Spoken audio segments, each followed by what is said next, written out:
हम पढ़ रहे हैं motion in a straight line. बच्चों, हम मोशन के पैरामीटर्स को डिस्कस कर रहे हैं, तो अब हम डिस्कस करेंगे एक्सेलरेशन। बच्चों, एक्सेलरेशन को डिफाइन कर सकते हैं हम rate of change of velocity with respect to time is called the acceleration of a body और एक्सेलरेशन ऑफ ए पार्टिकल। बेटा, अब हम डिस्कस करेंगे average acceleration.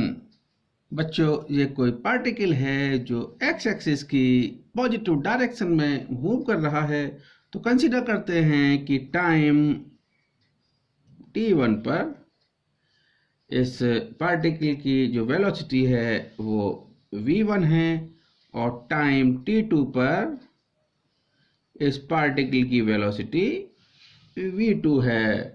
So average acceleration defined as change in velocity upon time interval. So here this is the v2 final velocity minus initial velocity upon time interval. So this is the t2 minus t1. बच्चों, velocity आपकी vector quantity है, तो लिख सकते हैं v2 minus v1, these are the vector quantity, और आपका average velocity, average acceleration भी आपका वेक्टर क्वांटिटी होगा। सो this is the average acceleration, और इसको हम डिफाइन कर सकते हैं दैट इक्वल टू चेंज, यानी डेल्टा का मतलब बच्चों यहाँ पर चेंज से है, change in velocity upon time interval. So this is the average acceleration.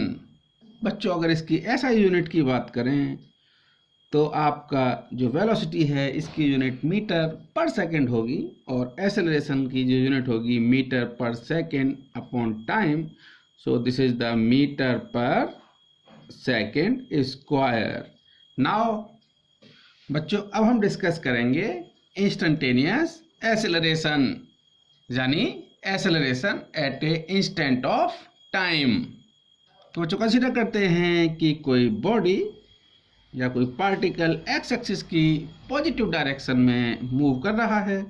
बच्चों, इस यानी टाइम t पर इस पार्टिकल की वेलोसिटी v थी और टाइम इंटरवल डेल्टा t बाद, यानी अगर मैं यहाँ पर टाइम की बात करूँ, सो this is the t plus delta t, और जहाँ पर बच्चों वेलोसिटी आपकी डेल्टा v इंक्रीज होके इस पॉइंट पर velocity v plus delta v है।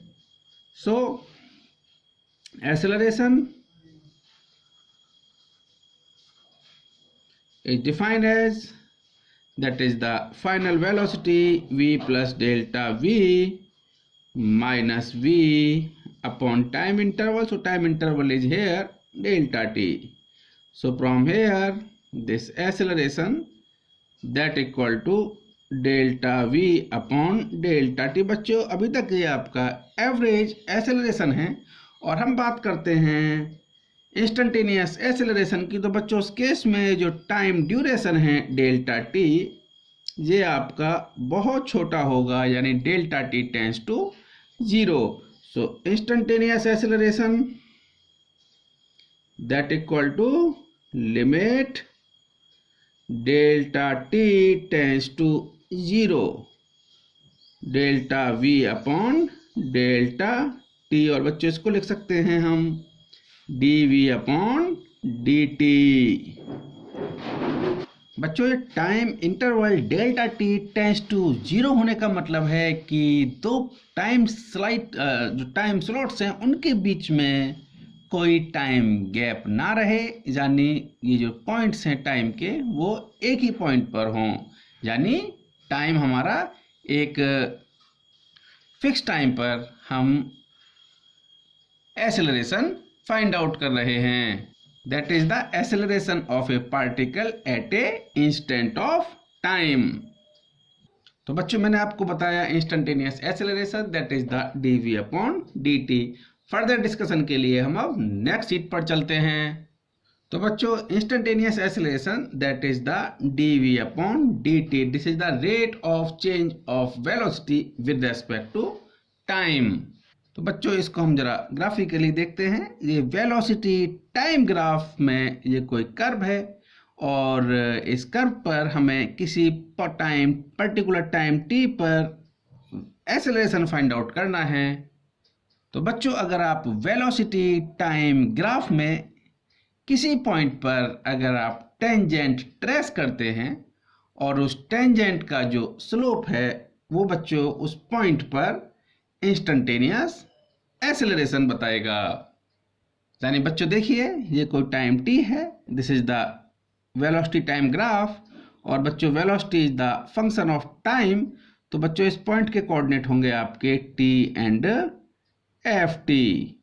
और बच्चों अगर आपने इस पॉइंट से टेंजेंट ट्रेस की, इस टेंजेंट का जो स्लोप है tan थीटा, ये बच्चों आपका इंस्टेंटेनियस एक्सेलरेशन डिस्क्राइब करेगा।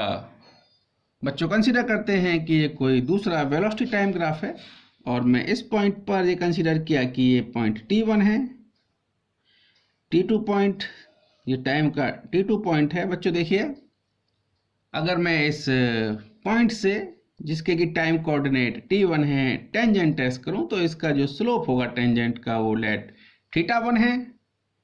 और बच्चों इस दूसरे पॉइंट से जिसका कि टाइम के कोऑर्डिनेट t2 हैं, जहां से अगर मैं टेंजेंट ट्रेस करूं तो इसका स्लोप बच्चों θ2 है। आप क्लियरली देख सकते हैं जहां पर θ2 ग्रेटर देन θ1, तो हम बोल सकते हैं इस सेकंड पॉइंट पर आपका एक्सेलरेशन की वैल्यू ज़्यादा होगी with respect to this first point. बच्चों वैसे तो मैं वेलोसिटी टाइम ग्राफ और डिस्प्लेसमेंट टाइम ग्राफ आपके साथ में डिटेल में आगे डिस्कस करूंगा ही, लेकिन एक केस हम अभी और डिस्कस कर लेते हैं। बच्चों अगर वेलोसिटी टाइम ग्राफ आपका स्ट्रेट लाइन है तो किसी भी पॉइंट पर जो टेंजेंट होगी उसका स्लोप इक्वल है। तो हम बोल सकते हैं अगर वेलोसिटी टाइम ग्राफ में जो कर्व है वो स्ट्रेट लाइन आता है तो बच्चों हम बोल सकते हैं कि during the motion the acceleration of the particle remain constant, क्योंकि हर जगह आपका जो स्लोप है वो कांस्टेंट है। बच्चों कुछ जनरल टर्म्स जो मैं आपको बता चुका हूं मैं उसको दोबारा से रिवाइज कर देता हूं। बच्चों अगर डिस्प्लेसमेंट का आप डिफरेंशिएशन करेंगे तो आपको वेलोसिटी फाइंड आउट होगी, और अगर वेलोसिटी का आप फर्दर डिफरेंशिएशन करेंगे तो बच्चों आपको एक्सेलरेशन फाइंड आउट होगा।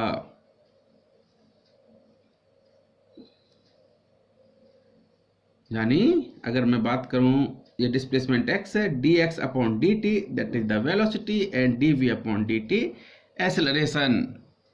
अगर बच्चों मैं एक्सेलरेशन को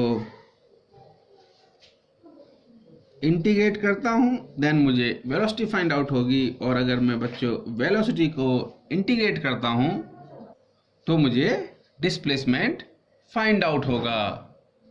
तो बच्चों मैंने आपको बताया acceleration a that equal to d upon dt into v, यानी dv अपॉन dt।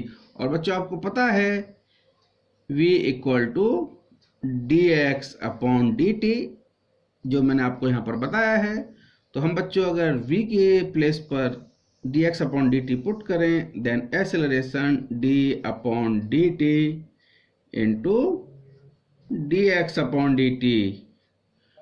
बच्चों इसको बोलेंगे this is the double differentiation of x with respect to time. So this is the d square x upon d t square. बच्चों इसको ध्यान रखना है आपको, यानी a equal to d square x upon d t square. बच्चों displacement का जब हम फर्स्ट टाइम डिफरेंशिएशन करेंगे तो हमें वेलोसिटी फाइंड आउट होगी, और अगर वेलोसिटी का आप अगेन एक बार डिफरेंशिएशन और करते हैं तो आपको एक्सेलरेशन फाइंड आउट होगा। सेकंड देखिए बच्चों मैंने लिखा था a equal to dv upon dt, यानी rate of change of velocity with respect to time. अगर बच्चों देखिए आप यहाँ पर dx अपॉन dx से मल्टीप्लाई करें, यानी dx से मल्टीप्लाई किया dx से डिवाइड किया, तो अब इस टर्म पर कोई फर्क नहीं पड़ना चाहिए। और जब आप इन दोनों टर्म्स को इकट्ठा करेंगे so from here a equal to dx upon dt. This is the velocity, so this is the v into dv upon dx. तो बच्चों हम इस रिलेशन को भी ध्यान रखेंगे, acceleration a equal to v dv upon dx, जहां पर बच्चों ये जो v है that is the instantaneous velocity. तो बच्चों मैंने एक्सेलरेशन के बारे में आपको ये बेसिक बताया है।